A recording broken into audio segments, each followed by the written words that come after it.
Okay guys, we've been given this management project. I managed to book this project room for you guys today. Yeah, funnily enough, these things are usually pretty empty on Friday afternoons. Do you have any ideas about how we're going to tackle this problem?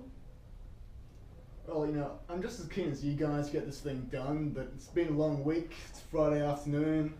We just had double management. I mean, no offense to Michael Leonard, he's got a great first name, but I'm thinking Unibar. Yeah, we've just got this thing and there's plenty of time to do it. We've done projects like this before as well, and we'll have it done in like a week before it's due, no worries.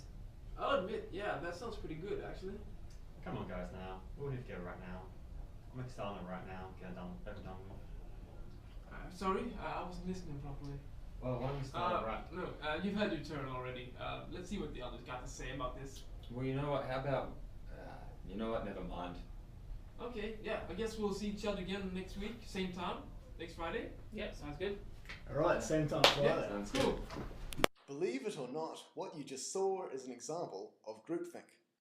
In a nutshell, groupthink is a psychological concept where social issues interact with group decision-making processes, resulting in an outcome that is less than ideal. Let's talk about what it is and its various causes. There are two different kinds of groupthink: peer and hierarchical. Peer groupthink builds on one of the most basic needs for humans. We, like many animals, have a strong need to belong. Therefore, individuals make choices strongly based on what others are doing in order to not break the unity of the group. A perfect example of peer groupthink is the idea of soccer hooligans. These guys get fired up and cause all sorts of damage, which they likely wouldn't do if they weren't trying to go along with the crowd. In a more general sense, peer groupthink can be any situation where a member with a specific opinion doesn't want to create any conflicts. This is more dominant in highly cohesive groups, which are close together and more eager to go with the flow and reach a final decision as quickly as possible. On the other hand, hierarchical groupthink is caused by fear of criticizing the opinion of the leader. Members might be too afraid to speak up against the leader, or in a more extreme example, the leader does not even consider any other member's opinions when making the decision. Like in the introductory video, the leader didn't want to listen to the guy who actually wanted to work. Here, the blame can be attributed to both the lower members as well as the leader. It could also be that the leader feels insecure about the decision and makes it anyway in order to show himself as competent and decisive.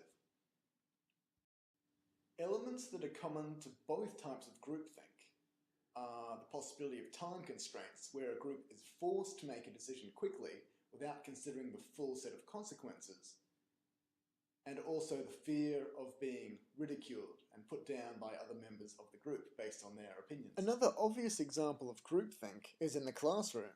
For example, the lecturer might ask this, Okay, does anyone have any questions? and then you might get something like this. In this situation, nobody wants to ask a question out of fear of looking bad, even though it will ultimately benefit them and the group in the long run. Taking a look at the first example, there's really quite a lot going on. We've got a member who has an agenda contrary to what's beneficial to the group. We have a group leader who has already made up his mind and refuses to listen to other opinions. We have a member with a good opinion who isn't listened to, and another member who is afraid to give an opinion at all out of fear of going against the flow. Let's take a moment to talk about the benefits of groupthink. Although groupthink is a problem with many groups and teams, it can actually have some benefits. Groupthink will often lead a team to a solution very quickly, and mean that this solution is relatively simple and uncomplicated. This can be incredibly useful when time is of the essence. From an outside perspective, groupthink will often portray a group that is in unison, and little or no arguments and confrontation will give off a positive image to outsiders. This can be useful during audits or other external judgments of a particular group. Another way of looking at groupthink is when you have a strong leader that is trusted by the group. If a leader's values and agenda aligns with those of the group, high productivity can be achieved as the leader forces forward his own objectives. If the group leader has his own personal agenda, then you're Let's take a look at some real-life examples where groupthink has occurred. When discussing groupthink, it is particularly important to take lessons from history. We only need to look back to 1961 and the American president of the time, John F. Kennedy. What is often regarded as one of the most monumental errors in American history, the Bay of Pigs invasion, is one of the most one-sided losses that the US have ever incurred. On the recommendation of his closest advisors, JFK launched an assault that ultimately cost the lives of 120 American soldiers, with another 1,200 soldiers wounded. Groupthink is generally considered one of the major players in the disaster. In such a high-stress political climate, most of the decision makers were working for their own political agenda rather than what was in the best interest of the country. As a direct result of the Bay of Pigs disaster, JFK put in safeguards to prevent it from ever occurring again. He employed outsiders and even removed himself from some decision-making processes to try and combat groupthink. From this disaster, it is clear that groupthink has serious consequences in large global scenarios and not just in the assignment room. Another example is NASA.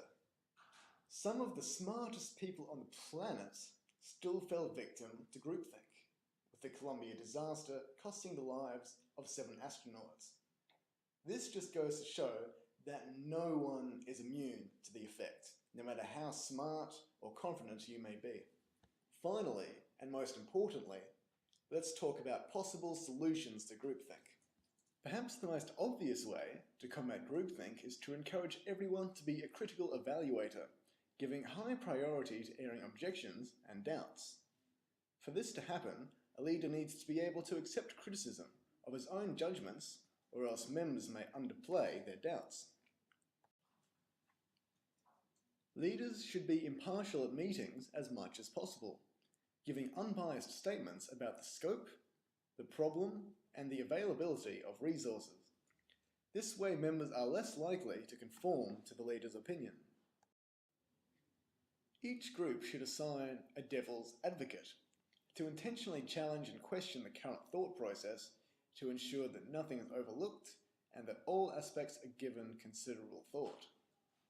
If there's a member who consistently has a different opinion to the rest of the group, it could be beneficial to allow that member to speak first.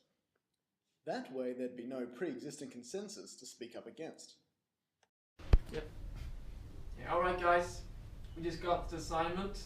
What do you think we should do? Unibar?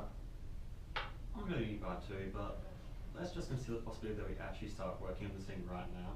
What? That's a wacky idea. But yeah, we'll talk about it. Can you see the difference between this video and the one from the start of the presentation? That's right, the Fiji guy turned into a blonde guy. But apart from that, the group ended up on a much more positive line of thought much more quickly. A downside to the devil's advocate is that it could potentially lead a team to a false sense of security, with the group thinking that they have thoroughly looked into all sides of an issue, when in reality, negative aspects are not fully explored or given proper consideration. Another issue is that tension may arise between the devil's advocate and the group when the advocate is constantly pointing out the flaws in other people's ideas. So how are we gonna format the presentation? I'm thinking movie. Yeah, movie. Yeah, movie's a good idea. What about PowerPoint? Oh, you, Glenn. You always have a problem with what we do.